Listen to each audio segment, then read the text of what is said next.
Hello guys and welcome back to Bliss Celeb. How are you all doing? I hope you guys are having a great day so far because in today's video, we're going to be talking about times when interview ruined celebrities' careers. But before we begin with today's topic, make sure to like this video, subscribe to our channel, and turn on the notifications so you don't miss out on any of our upcoming uploads. Without any more interruptions, let's just go ahead and dive straight into it.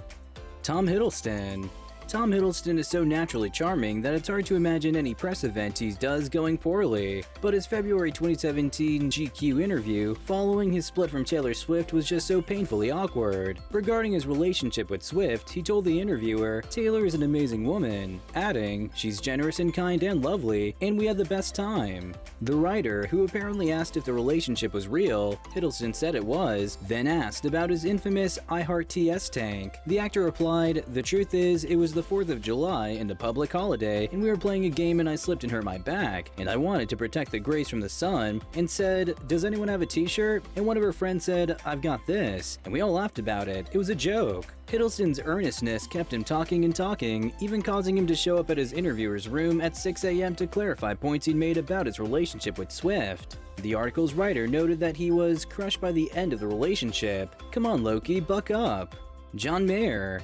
John Mayer's reputation never fully recovered after his February 2010 Playboy interview, and his single charting hasn't either. In the interview, Mayer held nothing back, sharing his wish to someday write adult films and claiming ex-girlfriend Jennifer Aniston was hoping it goes back to 1998. He also made a remark about only dating white women, essentially calling his private parts racist. At one point, he even dropped the N-word. His most infamous remarks, though, were about his celebrity ex Jessica Simpson. Comparing being intimate with her to using drugs, he said, "Sexually, it was crazy. It was like napalm, sexual napalm," implying that Simpson had made him want to quit the rest of his life. Mayer asked writer Rob Tannenbaum, "Did you ever say, 'I want to quit my life and just fucking snort you? If you charged me $10,000 to fuck you, I would start selling all my shit just to keep fucking you." Of Mayer, Tannenbaum said, "When I met him in the kitchen of his LA home, he was talking about not talking anymore. I think the world would be better off if I stopped doing interviews." Well, he wasn't wrong.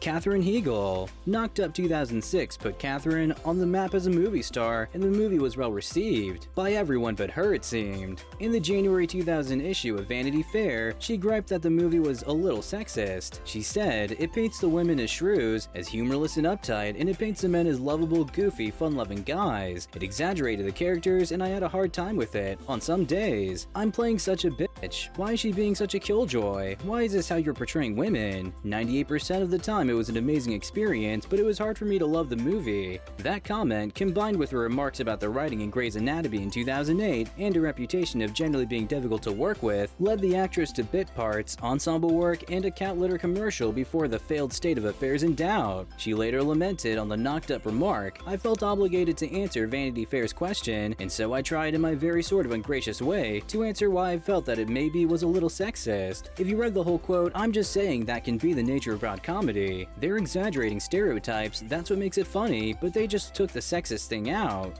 Megan Fox. In 2009, Megan Fox told Wonderland of her Transformers director Michael Bay, "Bay is like the Napoleon, and he wants to create this insane, infamous madman reputation. He wants to be the Hitler on his sets, and he is." Calling him a nightmare to work for, she continued, "He has no social skills at all," adding, "He's vulnerable and fragile in real life, and then on set he's a tyrant." As a result of her flippant remark, Fox was fired from Transformers Dark Side of the Moon, and her career suffered. The stunner was exiled to cameos and small roles in Friends with Kids 2011 and This Is 40 2012. It wasn't until she apologized to Bay that she was allowed back in the director's blockbusters, starring in his Teenage Mutant Ninja Turtles franchise. Bay later told GQ that it was actually Steven Spielberg who demanded that he fire Fox, but he added that she may not have been the most professional actress on set. She was in a different world, on her BlackBerry, he alleged. "You gotta stay focused, and you know, the Hitler thing," Steven said, "fire her right now. I wasn't hurt because I know that's just Megan. Megan loves to get a response,